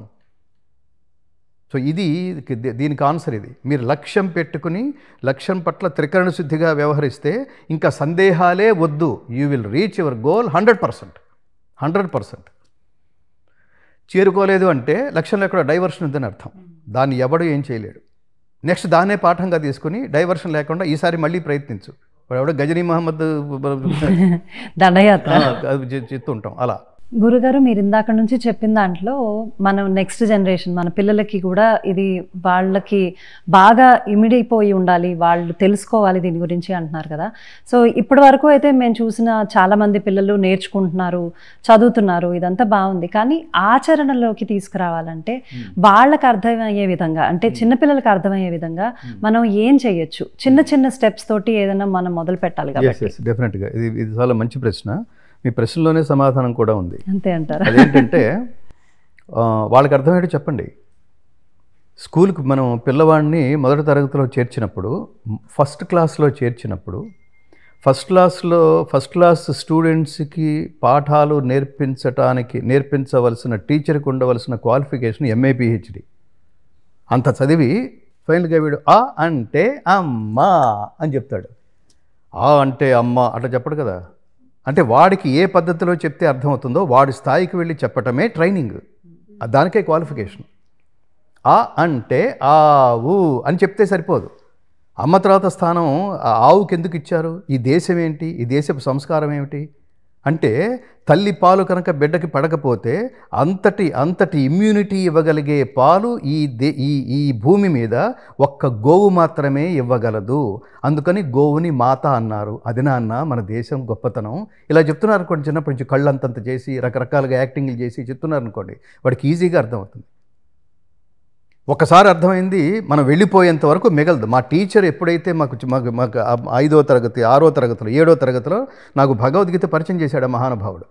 మదనుగ్రహాయ పరమం గుహ్యం అధ్యాత్మ సంజ్ఞితం యత్వయోక్తం వచేస్తేన మోహోయం విగతో మమ. నా అజ్ఞానం పోయింది, నా ఇన్నోసెన్స్ పోయింది, నా ఇగ్నోరెన్స్ పోయింది నువ్వు చెప్పిన మాటలు వింటే అన్నాడ్రా కృష్ణుడు. ఆయన చెప్పిన మాటలు వింటే మనకు అజ్ఞానం అంతా పోతుంది. అజ్ఞానం అంతే ఇగ్నోరెన్స్ నాన్న అని చెప్తే ఓహో అట్లా వింటుండేవాడు. ఎప్పుడు నువ్వు ఇంట్రెస్టింగ్గా చెప్తే కళ్ళు అంతంత చేసుకుని పిల్లలు దాన్ని శ్రద్ధగా వింటారు. సో ఇక్కడ మీరు చెప్తుంది కూడా భగవద్గీత వాళ్ళకి ఏం చెప్పాలి? భగవద్గీత నాన్న రిటైర్మెంట్ సబ్జెక్ట్ కాదు. భగవద్గీత మృత్యుముఖంలోకి ప్రవేశించవలసిన వాడి చేతిలో ఉండవలసిన పుస్తకం కాదు. ఒక ఉద్యోగానికి ట్రైనింగ్ ఎంత అవసరమో జీవితంలోకి వెళ్ళటానికి ట్రైనింగ్ అంతే అవసరం. ఆ ట్రైనింగ్ ఇవ్వగలిగే పుస్తకం ప్రపంచంలో ఒకటి భగవద్గీత. ఆ పద్ధతిలో చెప్పగలిగాలి. సో ఖచ్చితంగా భగవద్గీత ముఖ్యోద్దేశం మనం చాలా చోట్ల చూస్తుంటాం. భగవద్గీత ఏ దశ దాకా తీసుకెళ్లారంటే దాన్ని భగవద్గీత కాంపిటీషన్స్ 700 శ్లోకాల్లో ఎక్కడిదక్క ఏ శ్లోకం అడిగినా వాడు చెప్పేస్తాడు. మా పిల్లాడు తెలుసా అంటే పరమాత్మ నవ్వుకుంటాడు, ఎంత పెద్ద కామెడీ చేసేవరా అని. భగవద్గీత ఉద్దేశం పిల్లల శ్లోకాలు బట్టి పట్టడం కాదు కాదు కాదు. ఏంటి దాని అర్థం ఏమిటి? ప్రతి పదాన్ని అర్థం చేసుకోవాలి, అర్థం చేసుకుని దాన్ని ఆచరించాలి, ఆచరించిన దాన్ని ప్రచారం చేయాలి, ప్రచారం చేసిన తర్వాత ఇంకో బాధ్యత కూడా ఉంది. ఎవడిష్టం వచ్చినట్టు వాడు మాట్లాడితే దానికి సరైన సమాధానం వాడిని ఎడ్యుకేట్ చేసి సరైన సమాధానం చెప్పగలిగే స్థితిలో ఉండాలి. నువ్వే భగవద్గీత అయిపోవాలి. కర్మ అంటే అది. కర్మ చేస్తూ ముందుకు వెళ్తూ కర్మ నేను ఒకటి కాదు, నేనే కర్మ, ఆ పనితో నన్ను పిలవాలి. డాక్టర్ గారు అని పిలుస్తాను చూడండి. ఆయనకి ఏదో వెంకటరావు రామారావు ఏదో ఉండుంటుంది. ఎందుకని అంటే ఆయన చేసిన పనితో అంత మమేకమై ఒక తపస్సులాగా చేసేవాడు కాబట్టి ఆయన్ని ఆ పేరుతో డిజిగ్నేషన్ పేరుతో పిలుస్తున్నారు. అది యోగం అంటే, అది తపస్సు అంటే. పలానా యాక్టర్ అంటే ఆయన యాక్ట్ చేశాడరా అని మాట్లాడతాను చూడండి. ఇక్కడ ఆ దశలో మీకు మీ శరీరానికి ఉన్న పేరు పోతుంది, మీ ఆత్మకున్న పేరు, మీరు సెలెక్ట్ చేసుకున్న సబ్జెక్టు పేరు స్థిరపడుతుంది. ఈ పిల్లలకి చెప్పవలసింది అది. దాని ఫలితం ఎలా ఉంటుంది అంటే, నేను ముఖ్యంగా అసలు ఈ ఇతర దేశాల్లో చూస్తున్నాను. మన దేశంలో కూడా ఇప్పుడు ఇదే దారుణమైన పరిస్థితి అనుభవిస్తున్నారా అని నాకు బాధేస్తుంటుంది. తల్లిదండ్రులు వాళ్ళ పిల్లలతో వాళ్ళ విలువైన సమయాన్ని, అంతకంటే విలువైన వాళ్ళ బిడ్డలతో గడపటల్లా. ఇంట్లోంచి బయటకు వెళ్తున్నాడు, సాయంత్రం వస్తున్నాడు, ఏదో టీవీ పెట్టుకుంటున్నాడు, లేదా ఏదో మాట్లాడుతున్నాం తప్ప ప్రోగ్రెస్ గురించి మాట్లాడట్లా. వాడికి అందులో ఎంత వచ్చింది, ఇందులో ఎంత వచ్చింది, ఇందులో ఎన్ని మార్కులు వచ్చినాయి, ఇందులో అన్ని మార్కులు వచ్చినాయి, ర్యాంకు, వీటి గురించి మాట్లాడుతున్నాం తప్ప వాడి సంస్కారానికి, వాడి బిహేవియర్కి, బయటకు వెళ్తే ఎలా ఉంటున్నాడో ఎంక్వైరీ చేయట్లేదు, బయటకు వెళ్తే ఎలా ఆలోచిస్తున్నాడో, ఫ్రెండ్స్తో ఎలా ఉంటున్నాడో, వాడి నేచర్ ఏమిటో దాని గురించి ఎంక్వైరీ చేయట్లేదు. అప్పుడు ఎలా ఉంటాడు వాడు గొప్ప వ్యక్తి ఎలా అయిపోతాడు? అప్పుడు ఎప్పుడో ఏదో మనం ముంచేసిన తర్వాత కానీ అర్థం కాదు. వాడు మన పిల్లవాడు కావచ్చు, మన పిల్లవాడు మన ఇంట్లో ఉన్నంత వరకు కాదు, వాడు బయటకు వెళ్తే వాడు సమాజం అవుతున్నాడు. అది మోస్ట్ ఇంపార్టెంట్. సో ఈ దశలో ఏంటంటే వాడు బయటికి వెళ్ళిన తర్వాత వాడు మెంటల్గా వీక్గా ఉన్నాడా, స్ట్రాంగ్గా ఉన్నాడా తెలుసుకుంటున్నావా లేదా? మా అమ్మాయి చాలా సెన్సిటివ్ అని మాట్లాడుతుంటాం. సెన్సిటివ్ ఏంటి? నాన్ సెన్స్ అది. సెన్సిటివ్ అంటే అర్థం ఏంటంటే చాలా చాలా షార్ప్గా ఉన్నాం అనమాట, చాలా లలితంగా ఉన్నాం అనమాట. ఎంత లలితంగా ఉన్నామంటే ఏ సమస్య నీ దగ్గరకు వచ్చినా వెంటనే దాన్ని సాల్వ్ చేసేందుకు బుర్ర సిద్ధం చేస్తున్నావు. అది సెన్సిటివ్నెస్ అంటే. ఊరికే మాట్లాడితే ఏడవటం కాదు, అది వ్యాధి అవుతుంది తర్వాత కాలంలో. అది చివరికి ఆత్మహత్యలకు దారితీస్తుంది. అందుకని భగవద్గీత ఉద్ధరేదాత్మనాత్మానం నాత్మానం అవసాదయేత్ ఆత్మైవైహాత్మనో బంధు ఆత్మైవ రిపురాత్మన. మనిషికి మనసే మిత్రుడు, మనసే శత్రువు. కాబట్టి నువ్వు అధోగతి చెందకుండా నిన్ను నువ్వే ఉద్ధరించుకో అని చెప్తోంది. మనస్సు అంటే ఇక్కడ ఏమిటి? ఆలోచన విధానం. పిల్లల ఆలోచన విధానం ఏంటో తల్లిదండ్రులు తెలుసుకోవాలి. చాలా ఇళ్ళకు వెళ్తే వాడు బాధపడుతుంటారు, నా దగ్గరకు వస్తారు, ఏదైనా మంత్రోపదేశం చేయమని అడుగుతారు. దేనికి అంటే మావాడు అర్ధాంతరంగా ఇంట్లోంచి మాయమైపోయాడు, వాడు ఎక్కడున్నాడో తెలియదు, పోనీ పోలీస్ కేసు పెట్టకపోయారా అంటే, అమ్మమ్మ పోలీస్ కేసు పెడితే ఎక్కడ దొరుకుతాడో, ఎక్కడ దొరకకూడని ప్లేస్లో దొరుకుతాడో, ఎక్కడ పత్రికల్లోకి వచ్చేస్తుందో, ఎక్కడ ఇంటి నిండా పోలీసులు మూగుతారో, ఇది గొడవ.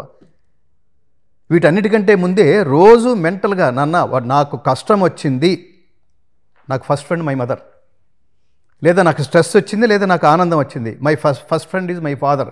ఈ కంఫర్ట్ జోన్లో మీ పిల్లల్ని ఉంచుతున్నారా లేదా? లేకపోతే అది జీవితం కాదు, ఏదో బతికేస్తున్నాం అంతే. లైఫ్ అంటే ప్రిన్సిపల్స్తో బతకటం. లైఫ్ అంటే మీరిద్దరే కాదు, భార్యాభర్తలే కాదు, మీకు ఇంకో సంతానం కూడా ఉంది కదా. మీరు నలుగురు కలిస్తే ఎక్కడ ఆనందం వచ్చినా నీకు చెప్పుకోవాలి. ఏ పోలేనన్న ఇక 10 మార్కులు తక్కువైతే ఏంటి, సో వాట్, ఇంకో చోట ట్రై చేస్తాం. సో వాట్ అనగలిగే మానసిక స్థితి, దేన్నైనా ఎదుర్కోగలిగే మానసిక స్థితి, లేదా ఒక సక్సెస్ వస్తే ఈ ప్రపంచంలో నాకే వచ్చిందనే అహంకారం పులుముకోని స్థితి, ఇవన్నీ పిల్లలకి చిన్నప్పటి నుంచి, ఇవన్నీ అవుట్ ఆఫ్ సిలబస్ తల్లి. ఇవి అవుట్ ఆఫ్ సిలబస్లో ఇవేవి ఉండవు. సిలబస్లో ఎలా బతకాలో చెప్పరు. ఏ ఉద్యోగం సంపాదిస్తే ఎంత వస్తుందో చెప్తారు, అంతే కదా. వాటిని విద్యలు అంటారు. ఇది జ్ఞానం. భగవద్గీత అనేది జ్ఞానం. ఎలా జీవించాలో చెప్తుంది. మనిషిని శాశ్వతుణ్ణి చేయటం ఎలాగో భగవద్గీత చెప్తుంది. సో అందుకని పిల్లలు మానసికంగా, నేను జనరల్గా చెప్తుంటాను, వాళ్ళు they are mentally weak unfortunately. Physically they are strong, financially they are strong, mentally they are weak. ఏ స్థితిని ఎలా ఎదుర్కోవాలో నేను చిన్నప్పటి నుంచి ట్రైనింగ్ లేకపోతే, తల్లిదండ్రులకు నీకు కనెక్షనే లేకపోతే, ఇంకొంతమంది చెప్తుంటారు మా పిల్లలు మాతో చెప్పకుండా వాడు పెళ్లి చేసేసుకున్నాడు అంటే అది నీ తప్పు, అది వాడి తప్పు కాదు. ఈ పని చేస్తే అమ్మ బాధపడుతుంది అనే రిలేషన్ ఇవ్వద్దండి పిల్లలకి. ఇప్పుడు ఏడ్చి ఉపయోగం ఏంది? నో, మా ఇద్దరిది వేరే క్యాస్ట్లో, అందుకని మా నాన్న అమ్మ ఒప్పుకోరు. నో, వాళ్ళని కన్విన్స్ చేసే నేను నిన్ను చేసుకుంటాను, మా నాన్నతో కూడా మాట్లాడతాను అని ఇతడు ఈ అమ్మాయితో అనద్దు. లైఫ్ నువ్వు ఒక్కడమే కాదు కదా. నేనే అనే పదం డిక్షనరీలోంచి తీసేయండి. నేను అనేది ఈ ప్రపంచంలో నేను అనేది సింగిల్ కాదు. నీ తల్లిదండ్రులు కలిస్తే నువ్వు పుట్టావు. నీకెవడో అవకాశం ఇస్తే ఉద్యోగంలో జాయిన్ అయ్యావు, సూపర్గా చేసావురా అని పక్కన వాడెవడో మెచ్చుకుంటే నీకు కాన్ఫిడెన్స్ వచ్చింది. ఎవ్వడు పట్టించుకోకపోతే, అదే వాడికి జీరో ఇమ్యూనిటీలో ఎందుకు ఉంటారంటే, ఎవడు పట్టించుకోకపోతే. అందరూ పట్టించుకుంటే అది ఇమ్యూనిటీ. ఒకటి పిలిస్తే అందరూ కలిసి వస్తున్నారంటే అది కమ్యూనిటీ. ఆయన పిలిస్తే వాడు ఇంతమంది మహానుభావులందరూ రాలేదు. అదే రిలేషన్ అంటున్నా. నీ ఉనికిని చాటుకునేందుకు నువ్వు ఏ పని చేయాలి. నేను అందుకనే భగవద్గీత ఎప్పుడు అన్ని పనులు మానేసి భజన చేయమని, ఊరికి దేవుడి గుడికి వెళ్ళమని, ఆ గుడిలో ఒక కానుక వేయమని, అటు వెళ్ళి ప్రసాదం తీసుకోవడం, నాన్ సెన్స్లు ఇవన్నీ. జీవితంలో ధర్మాచరణ కర్మాచరణ లేకుండా గుడికి పెడితే ఏం ఉపయోగం? దేవాలయాలు జ్ఞాన కేంద్రాలు అంతే, దగ్గర టైంపాస్ కేంద్రాలు కాదు. అది మనశ్శాంతి కేంద్రాలు కాదు. అవి దానికి చాలా పెద్ద అర్థం ఉంది. అక్కడికి వెళ్ళి ఏదో నేర్చుకురావాలి. ఏం నేర్చుకొస్తున్నావు? టైంపాస్ చేస్తున్నావా? పలానా ప్రోగ్రాం పెట్టాం, ఈ ప్రోగ్రాంకి మీరు తప్పకుండా రావాలి అన్నా అనుకోండి, తప్పకుండా వస్తామండి అని కొంచెం దగ్గరగా వచ్చి వాడు ప్రోగ్రాం తర్వాత డిన్నర్ ఉంటుందిగా అని అడుగుతాడు. అంటే నీ కాన్సన్ట్రేషన్ అయితే ఎక్కడుంది? లేదు, అది మిస్ కాకూడదు అది అనే లక్ష్యంతో రావాలి తప్ప డిన్నర్ ఎలాగో ఉంటుంది. అదేమిటి నీ కాన్సన్ట్రేషను? సో ఇప్పుడు లలితా సహస్రనామ పారాయణలు, ఏమిటి విష్ణు సహస్రనామ పారాయణలు, ఇవి కూడా ఒక ఫ్యాషన్ అయిపోయినాయి. చిత్తశుద్ధి లేని శివ పూజలు ఎలా అని ఎందుకన్నారంటే ఇందుకనే. చిత్తశుద్ధి. గుడికి వెళ్తే ఏమొస్తుంది? చిత్తశుద్ధి వస్తుంది. అక్కడ ఏదో ప్రవచనం జరుగుతుంటుంది, నిజంగా ఎప్పుడు పాజిటివ్ వైబ్రేషన్సే తిరుగుతూ ఉంటాయి. 4 శ్లోకాలు మంత్రాలు అవన్నీ వినిపిస్తూ ఉండాలి చిన్నప్పటి నుంచి. ఏమిటోనండి వాడి లోకం అంటే, వాడి లోకం కాదు, నువ్వు నీ లోకంలో ఉన్నావు, అందుకని పట్టించుకోవట్లేదు. వాడు నీ ఇంట్లో పుట్టాడు, నీకు పుట్టినవాడు కాదు. వాడు నీకు పుట్టినట్టు కాదు. నీకు పుట్టినట్టు అంటే నీ ఐడియాలజీతో పుట్టాలి వాడు. ఇప్పుడు మీ ఇంట్లో ఎలా అయితే మీ బిడ్డ అంత స్పష్టమైన తెలుగులో అమ్మ ఇది ఓకేనా అంటున్నాడంటే వాడు అంత, నాకు చాలా ముద్దొచ్చింది అంటే దట్ షోస్ ఇంకా వాడేవాడో అక్కర్లేదు, మీరేమిటో నాకు తెలుస్తుంది. మీ పిల్లల్ని చూస్తే మీరేమిటో నాకు తెలుస్తుంది. వాడు ఇంగ్లీష్లో, వాడికి ఇంట్లో పెద్దవాళ్ళు వస్తారు, 4 కూర్చుంటారు, మాట్లాడుకుంటుంటారు. మన పిల్లలే, మనతో సంబంధం లేకుండా వాడు ఫోన్ కెలుక్కుంటూ మన ముందు నుంచే వెళ్ళిపోతుంటాడు. హాయ్ అంకుల్ అని పలకరించద్దు వాడు కాళ్ళకి నమస్కారాలు చేయొద్దు. అప్పుడు కదా నీ ఉనికి ఏంటో తెలిసేది. అందుకని కదా ఆత్మావై పుత్రనామాసి అని చెప్తోంది. తల్లిదండ్రులే బిడ్డల రూపంలో ఉంటారు. ఎలాంటి రూపంలో ఉంటారు? నీ సంస్కార రూపంలో ఉండాలి. నీకు వాడికి సంబంధం లేని ఎవడు వీడు మీ పిల్లాడేనా అని అడిగే పరిస్థితిలో ఉండకూడదు. సో ఈ care you have to take care of your next generation. So ఇది అందుకని ఇవాళ తిరుమల రెడ్డి గారి కార్యక్రమంలో కూడా, రేపు సాటర్డే జరగబోయే కార్యక్రమంలో కూడా తల్లిదండ్రులారా భగవద్గీతని జనసామాన్యానికి చేరువయ్యే రీతిలో దాన్ని చెబుతూ, మధ్య మధ్యలో శ్లోకాలు పాడుతూ, మధ్య మధ్యలో అన్నమయ్య కీర్తనలు, ఘంటసాల గారి భక్తి గీతాలు, రామదాస్ గారి భక్తి గీతాలు, భజన్స్, ఇవన్నీ సరదాగా అది చాలా గొప్పగా ప్లాన్ చేశాడు ఆయన. ఎంటర్టైనింగ్, అసలు ఈ ప్రోగ్రాం పేరే Gita entertainment with musical Gita enlightenment with musical entertainment. పాటలు ఉంటాయి, భజన్స్ ఉంటాయి, కాసేపు సరదాగా గడిపిరండి. ఇందులో మీకు నచ్చకపోవడం అనేది ఉండదు. ఇప్పుడు నేను చెప్తున్నాను భగవద్గీత, ఇదంతా భగవద్గీతే. దాన్ని చాలా హయ్యర్ ఫ్రీక్వెన్సీలో ఏ కాలమున ధర్మమునకు హాని కలుగునో అధర్మము వృద్ధిను అని మాట్లాడుతున్నాను. ఇది మంద కాదులే, ఇది ఎప్పుడు రిటైర్మెంట్ సబ్జెక్టే. వాడికి ఏ రూపంలో చెప్పాలంటే, నాన్న మంచి చెయ్యి, దేవుడు ఏదో రూపంలో నీ పక్కనే నిలబడి నువ్వు సక్సెస్ అయ్యేట్టుగా చేస్తాడు. ఇది అర్థమైందా లేదా? అదే ఈ శ్లోకం. నాన్న జీవితంలో వెధవ పనులు చేయకు, ఏదో రూపంలో నీ పక్కనే ఉంటాడు, పోలీసు రూపంలో లాగి కొడితే మామూలుగా తాట తీసేస్తాడు అని చెప్పండి. ఈ పదాలు ఉపయోగించండి. ఏ పని చేస్తే లోకమంతా నిన్ను మెచ్చుకుంటుందో, ఒరే మన మెచ్చుకోవడం మన గొప్పతనం కాదురా, మనని మెచ్చుకుంటున్నప్పుడు మన తల్లిదండ్రులు ఆనందిస్తారే, ఈ కిక్ ఇవ్వాలిరా వాళ్ళకి. ఆ కిక్కే వేరబ్బా. ఆ డైలాగ్ వాడండి అక్కడ. మనం పని చేస్తుంటే తల్లిదండ్రులు కళ్ళ నిండా నీళ్లు కక్కుకుంటూ, నీళ్లు వర్షిస్తూ మన పిల్లల్ని ఎవరన్నా మెచ్చుకుంటుంటే ఎంత ఆనందపడతాం తల్లి. ఇది వాడి బాధ్యత అన్నది వాడికి ఏదో తెలియాలి. స్కూల్కి పంపించారు, ఏదో చదివేశాం, ఏదో పాస్ అయ్యాం, వాడు చాలా సీరియస్ అంటే ప్రాబ్లం అది. ఇది వాడు అందరిలో కలిసిపోతూ ఉండాలి. మీరు చేసే పనిలో వాడు సహాయం చేస్తూ ఉండాలి. ఇవన్నీ నేను చెప్పగలుగుతున్నానంటే, ఇగో నాకు బిడ్డ ఉన్నాడు, ఇక్కడ తేజు ఉన్నాడు, వాడు ఇక్కడ ఎంఎస్ చేస్తున్నాడు. వాడికి ఎంఎస్ చేసే ముందు, ఇక్కడికి వచ్చే ముందు వాడికి మేము 1 సంవత్సరం కాలం పెట్టుకున్నాం. వీడికి సంవత్సరంలో అక్కడికి వెళ్ళినా కూడా వాడి ఐడియాలజీ ఇండియన్ ఐడియాలజీనే ఉండాలి. ఇది కొన్ని చెత్త సామెతలు ఏవో ఉంటాయి, కొన్ని అదేమంటారు, అక్కడెక్కడికి పెడితే అలా ప్రవర్తించాలి అని. అలా దాన్ని అర్థం చేసుకోగానే అలా ప్రవర్తించడం ఏంటి, నీ ఉనికిని వదులుకోమని ఎవడన్నాడు? సో ఒక సంవత్సరంలో 6 నెలలు రామాయణ పఠన పారాయణం, 6 నెలలు భారత పఠన పారాయణం, అవి పెట్టుకున్నాం. అసలు ఒక్కొక్క క్యారెక్టర్ ఏమేమి చెప్తుంది, వాళ్ళు ఇన్వాల్వ్ అయిపోయారు. ఓ సినిమా చూసినట్టు విన్నారు వాళ్ళు. ఈ ఐడియాలజీతో వాళ్ళు ఏ దేశం వెళ్ళినా ఇదే ఐడియాలజీ వాడు స్థిరపడిపోతుంది. ఇవి తల్లిదండ్రులు పిల్లలకి చెప్తున్నారా? సీత గురించి మాట్లాడద్దు, రాముడి గురించి మాట్లాడద్దు. వాళ్ళిద్దరూ మాట్లాడితే దాన్ని ఏమంటారు, దేవుళ్ళు, ధర్మము, అదేదో పుణ్యాలు, అక్కడ దాకా తీసుకెళ్ళిపోతారు. అంత జటిలమైన సబ్జెక్ట్ లాగా తీసుకెళ్ళిపోతారా? నో. రాముడిని పరిచయం చేయటం అంటే ఒక క్యారెక్టర్ని పరిచయం చేయటం, సీతను పరిచయం చేయటం అంటే ఒక క్యారెక్టర్ని పరిచయం చేయటం. తెల్లవారితే హంసతూలిక తలపాల మీద భోగించవలసిన బంగారు తల్లి గెటౌట్ అంటే ఆయనతో పాటు అరణ్యాలకు వెళ్ళిపోవడానికి సిద్ధపడింది. అంతే తప్ప వీడికంటే ఆ రాజమండ్రి సంబంధం చేసుకున్నా నేను సుఖంగా ఉండేదాన్ని అనుకుందనుకోండి, ఏమి సుఖపడి చచ్చాను అనుకుందనుకోండి. అలాగే అనుకుంటారు కదా ఈ నేను ఎందుకు ఉదాహరణ చెప్తున్నానంటే, ఈ జనరేషన్లో అదే నా ఫస్ట్ సంబంధమే నేను ఓకే అన్నాను. ఆ నాన్న తగ నీలిగాడు, ఆడికంటే ఇది బెటర్ అని. ఏం బెటరు చూడు, ఇప్పుడు తగలెట్టాడు కదా అని తిట్టుకుంటుంటారు. అప్పుడు ఆవిడ ఇంకెంత తిట్టుకోవాలి? ఆవిడ మహారాణి కానీ తిట్టుకోవాలా? ఇవన్నీ సుఖదుఖే సమీకృత్వా లాభాలాభౌ జయాజయౌ. ఎంత గొప్ప శ్లోకం అది. సుఖదుఖాల పట్ల తటస్థంగా ఉండు. సుఖం వస్తే నాకే వచ్చిందని అదేదో చూపించుకునే ప్రయత్నం. వాడు ఒళ్ళంతా గోల్డ్ దిగేసుకుంటే అబ్బో అసలు అద్భుతం అని అనాలన్నమాట. గోల్డ్ వల్ల అప్పుడు పేరు ఎవరికి వస్తుంది? గోల్డ్కి, నీకు కాదు. అది టెస్లా కార్లోంచి దిగితే, అది ఇంకొక రోల్స్ రాయిస్ కార్లోంచి దిగావు అనగానే యు ఆర్ సూపర్ స్టార్ అన్నారంటే అది క్రెడిట్ నీకా కారుకా? మన దేశంలో దీన్ని ఏమంటారంటే ఫాల్స్ ప్రెస్టేజ్ అంటారు. నువ్వు ఐఫోన్లోనే మాట్లాడితేనే వినిపిస్తుందా? అప్పుడు అలా అనుకుంటే క్రెడిట్ నీది కాదు, ఐఫోన్ది. మహర్షులకి స్వామీజీలు అంటే నిస్వార్థమైన స్వామీజీలు కొంతమంది ఉంటారు. వాళ్ళని ఏం చూసి ఏముందని వాళ్ళకి డ్రెస్ కూడా ఏం భోగిస్తున్నారని, జ్ఞానం లబ్ధ్వా పరాం శాంతి అచరేణాధిగచ్చతి. అది అందులో ఉండే గ్లో వేరు, జ్ఞానంలో ఉండే గ్లో వేరు. ఏదైతే అశాశ్వతమో దాన్ని పట్టుకుంటే అది మీరు శాంతి ప్రపంచ శాంతి అన్నారే, ఆ పాయింట్కి వస్తున్నా. శాంతి ఎక్కడి నుంచి వస్తుంది అంటే భగవద్గీత చెప్తోంది, త్యాగాత్ శాంతిరనంతరం. త్యాగం వల్లే శాంతి వస్తుంది. త్యాగం అంటే ఏమిటి? త్యాగం అంటే కర్మఫల త్యాగమే త్యాగము. కర్మఫల త్యాగం అంటే ఏమిటి? ఒక పని చేసి ఆ చేసిన ఫలితాన్ని thank God, all this credit goes to you only అని దైవార్పణ బుద్ధితో ఆ పని చేస్తే దైవానికి అర్పిస్తుంటే నీకు ఇంకా అహం ఉండదు. అది ఒక్కొక్కటి చెప్పి ఎలా చేశాను కాలు ఎగరేస్తుంటాడు చూడండి. అంటే నీ అకౌంట్లో వేసుకోవడానికి ట్రై చేస్తున్నావు. అది భగవద్గీత స్పష్టంగా చెప్తుంది. ఒక పని స్టార్ట్ చేసినప్పటి నుంచి ఒక పని ఎండ్ అయ్యేంత వరకు ఎందరో కలిస్తే తప్ప, ఎన్నో సమకూరితే తప్ప ఆ పని పూర్తిగా తల్లి. అవును కదా?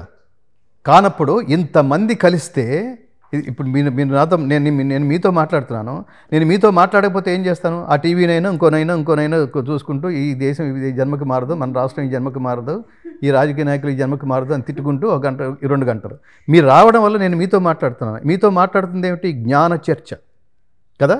ఈ అవకాశం ఎవరిది? తిరుమల రెడ్డి గారిది. దాన్ని సద్వినియోగం చేసుకునే వాళ్ళు ఎవరు? మీరు. సకాలానికి మైక్ పనిచేసింది. మీరు ఇంటికి వెళ్ళి చూసుకున్న తర్వాత అయ్యో సారీ సార్ అందులో బ్యాటరీలు వేయడం మర్చిపోయామన్నారు అనుకోండి, ఫినిష్. అంటే ఎన్నో కలిస్తే తప్ప ఆ పని సక్సెస్ కానట్టు కదా. అప్పుడు ఈ ప్రపంచంలో ఏదీ నీది కాదంటున్నాను.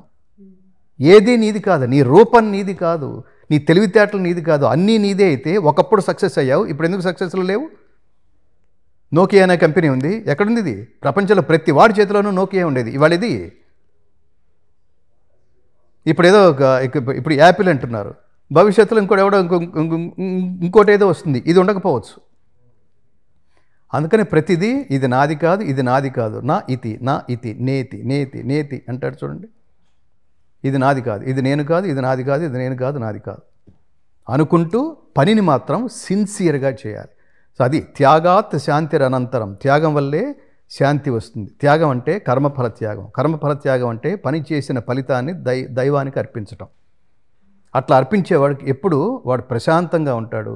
ఇదే వరల్డ్ పీస్కి ప్రధానం. ఇది ప్రతి ఇంట్లో ఈ ఐడియాలజీ కనుక డెవలప్ చేస్తే ప్రతివాడు వాడి పని వాడు సిన్సియర్గా చేసుకుంటూ ఉంటాడు, క్రమశిక్షణతో చేస్తాడు. ఎప్పుడు లేవాలో చెప్తుంది భగవద్గీత, ఎప్పుడు పడుకోవాలో చెప్తుంది. యుక్తాహార విహారస్య యుక్తచేష్టస్య కర్మసు.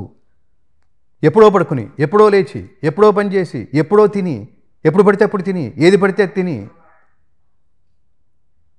దానివల్ల ఆలోచన విధానం, నీ ఆరోగ్యం అన్నీ దీని మీద డిపెండ్ అయి ఉంటాయి. ఆరోగ్యం ఎప్పుడైతే పోయిందో ఎవ్రీథింగ్ ఈజ్ గాన్.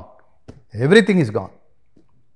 అన్నీ జాగ్రత్తగా చూసుకోవటం. అన్నీ అంటే అందులో చాలా ఉన్నాయి. తల్లిదండ్రులు జాగ్రత్తగా చూసుకోనన్నా, వాళ్ళ నుంచి వచ్చిన వాడి వాళ్ళ కళల్లో ఎప్పుడు నేను పిల్లలకి ఎప్పుడు చెప్తుంటాను, don't hurt your parents at any point of time of your life అని ఎప్పుడు సంతోష పెట్టాలి నాన్న. అందుకు వాళ్ళే మనకి మాతృదేవోభవ పితృదేవోభవ. అది కదా మన దేశం. తల్లిదండ్రులతో పోల్చింది, తల్లిదండ్రులు దేవుడితో పోల్చింది. ఎందుకంటే దేవుడి క్యారెక్టర్ ఇవ్వడమే, తీసుకోవడం కాదు. వీళ్ళు అంతే, వీళ్ళు ఇస్తారు, తీసుకోరు. వాళ్ళకి ఏం అక్కర్లేదు. నువ్వు ఎక్కడున్నా బాగుండాలి నాన్న, ఆరోగ్యం జాగ్రత్త నాన్న. ఎవడన్నా మనం తిట్టాడు, అది ఛాలెంజ్గా తీసుకోవాలి. బాస్ తిట్టాడు, ఏమైనా జ్ఞానం ఉందా? 4 రోజుల క్రితం పని, తామస కర్మ అంటారు ఇది. ఒక పని ఇస్తే ఎప్పటికీ తెమలదు, చేస్తూనే ఉంటాడు వాడు. ఒక పని జాగ్రత్తగా ఆలోచిస్తాడు, బాగా చేస్తాడు. 100 మందికి ఒక పని ఇస్తే అందులో ఒకడు మాత్రమే అద్భుతంగా చేస్తాడు, వాడొకడు మాత్రం ఎలా చేయగలుగుతున్నాడు? అంటే దాన్ని యోగ కర్మసు కౌశలం అంటాడు. అంటే కర్మాచరణలో ఈ నైపుణ్యం, ఈ పని ఇట్లాంటి క్రియేటివ్గా పనిచేయటం నైపుణ్యమే ఒక యోగం అంటాడు. అలా పనిచేయాలి. వాచి చూసుకుంటూ పనిచేయటం, శాలరీ కోసం పనిచేయటం నాన్సెన్స్. అది పనితో మమేకమై పనిని ఒక యోగంలాగా భావించి ఒక గ్రేటెస్ట్ ఆపర్చునిటీ లేక చస్తున్నారు యుఎస్లో. వాళ్ళ పిల్లలు చూడండి ఎంత సఫర్ అవుతున్నారో ఉద్యోగాలు లేక. మరి ఉద్యోగాలు ఉన్నవాళ్ళు ఎంతమంది మమేకమై ఇదే నేను అనే భావంతో చేస్తున్నారు? ఆ కంపేర్ చేసుకుంటే దాని వాల్యూ, ఆపర్చునిటీ వాల్యూ తెలుస్తుంది. సో ఆపర్చునిటీ ఇచ్చిన ప్రతివాడు నీకు గాడ్తో సమానం. That's all. నువ్వు బాగున్నావా అని ఎవరన్నా పలకరించినా వాడు దేవుడితో సమానమే. ఎవడు పట్టించుకుంటాడండి ఈ దేశంలో? ఎవరి టార్గెట్లు వాడుకున్నాయి, ఎవడి సుఖాలు, ఎవడి దుఃఖాలు, ఎవడి స్ట్రెస్, ఎవడి బిజీ.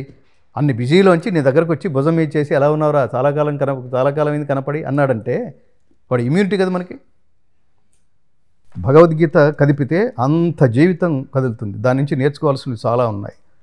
దాన్ని ప్రపంచవ్యాప్తం చేసి, మన మార్గంలో ప్రపంచవ్యాప్తం చేసి, ముఖ్యంగా భగవద్గీత మేము ఆడియోగా రిలీజ్ చేసాం. అసలు పుస్తకాలు ఎవరు చదవట్లేదు. పుస్తకాలు చదవాలంటే దానికి చాలా మానసిక స్థితి కావాలి, అర్థం చేసుకోవాలంటే ఇంకా కావాలి. అది హయ్యర్ ఫ్రీక్వెన్సీ నాలెడ్జ్ అది. అందుకని ప్రయత్నం చేయకుండానే జనాలకి భగవద్గీత వినిపించే పద్ధతి ఏమిటి అని ఆలోచించి over period of time research చేసి, నేను గాయకుని కావడం వల్ల భగవద్గీత మొత్తం కళ్ళు మూసుకుని వింటుంటే కనిపిస్తున్న, మన సినిమా చూస్తున్న అనుభూతి కలిగించే సౌండ్ టెక్నాలజీలో దీన్ని రికార్డ్ చేద్దాంరా అని దూకాం. This is world's first musical Bhagavad Gita on this globe. దాన్ని రికార్డ్ చేసి మొత్తం 700 శ్లోకాలని తెలుగు తాత్పర్యంతో దాన్ని అబ్దుల్ కలాం గారి చేతుల మీద, అట్లాగే విశ్వేశ తీర్థస్వామి వారి చేతుల మీద రిలీజ్ చేశాం. It's a unique preach. మీరు కూడా ఖచ్చితంగా విని తీరాలి. భగవద్గీత foundation.org వెబ్సైట్లోకి వెళితే ఆ కంప్లీట్ భగవద్గీత మీరు 700 శ్లోకాలు మీరు వినొచ్చు. ఇప్పటి వరకు అయిన టర్మ్ వరకు మేము ఇంగ్లీష్ భగవద్గీత కూడా పెట్టాం. అతి త్వరలో ఇంగ్లీష్ భగవద్గీతని అమెరికా అధ్యక్షుడి చేతుల మీదుగా విడుదల చేయడం ద్వారా ప్రపంచానికి ఒక్కసారి చూపించాలనేది సంకల్పం. ప్రతి దేవాలయానికి చేర్చాలి. అది వింటున్నప్పుడు మిగతా ప్రపంచం అంతా రియలైజ్ అవ్వాలి. భగవద్గీత అదేదో భారతీయులకి సనాతన ధర్మం అని హిందూస్ అని హిందూయిజం అని, హిందూ శబ్దమే లేదు మన పురాణాల్లో ఇతిహాసాల్లో. సో అది వాళ్ళకి సంబంధించింది కాదు, ఇది మనకు కూడా, ఇది అందరికీ సకల మానవాళి శ్రేయస్సుని కోరుతూ అభ్యుదయ నిశ్రేయస మార్గాలని మహోదాత్తమైన ఉపదేశం భగవద్గీతోపదేశం రూపంలో అర్జునుడనే విద్యార్థిని అడ్డం పెట్టుకుని ప్రపంచ మానవాళిని ఉద్ధరించడానికి శ్రీకృష్ణ పరమాత్ముడు చేసిన జ్ఞానబోధ కర్తవ్య బోధ పేరే భగవద్గీత. ఇది జీవన గీత, మరణ గీత కాదు. చాలా చాలా సంతోషం అండి. మీరు అసలు మీకున్న స్కెడ్యూల్లో మా కోసం ఈ మాత్రం ఇంత సమయాన్ని మా కోసం కేటాయించినందుకు చాలా సంతోషంగా ఉంది. రేపు తిరుమల రెడ్డి గారు కండక్ట్ చేస్తున్న ఈవెంట్ చాలా సక్సెస్ అవ్వాలి. అండ్ డాలస్లో ఉన్న ఎంతోమంది మీరు ఇంత అంటే సింపుల్ లాంగ్వేజ్లో అందరికీ అర్థమయ్యేటట్టుగా మామూలుగా మేము మాట్లాడుకుంటున్నట్టుగా మీరు మాట్లాడుతూ చెప్పే లెసన్స్ అన్నీ నీట్గా చెప్తూ ఉన్నారు అసలు. సో రేపు ఆ ఈవెంట్లో కూడా అందరూ దీని నుంచి వాళ్ళందరూ చాలా ఉపయోగపడాలి వాళ్ళందరికీ అని నేను మనస్ఫూర్తిగా మీ ఛానల్ రూపంలో కూడా నేను మీరు సంస్కారవంతంగా మీరు కూడా బంగారు తల్లిలాగా ఈ ప్రశ్నలు అడగడం ద్వారా నాతో సమాజానికి ఈ భగవద్గీత రూపంలో ఇప్పించిన సందేశానికి మీకు కూడా కృతజ్ఞతలు. అలాగే అదేదో సినిమాలో చెప్తారు చూడండి, ఒక్కొక్కడు ముగ్గురు చప్పున సహాయం చేయమని, అట్లాగే మీరు కూడా ఒక్కొక్కడు ముగ్గురు చప్పున అలా చెప్పి స్ప్రెడ్ చేయండి. మన సనాతన ధర్మం బలపడాలి. ఎందుకు బలపడాలని కోరుకుంటున్నానంటే చాలా దురదృష్టకరమైన స్థితిలో ఉంది. Hinduism is so strong, but unfortunately Hindus are so week.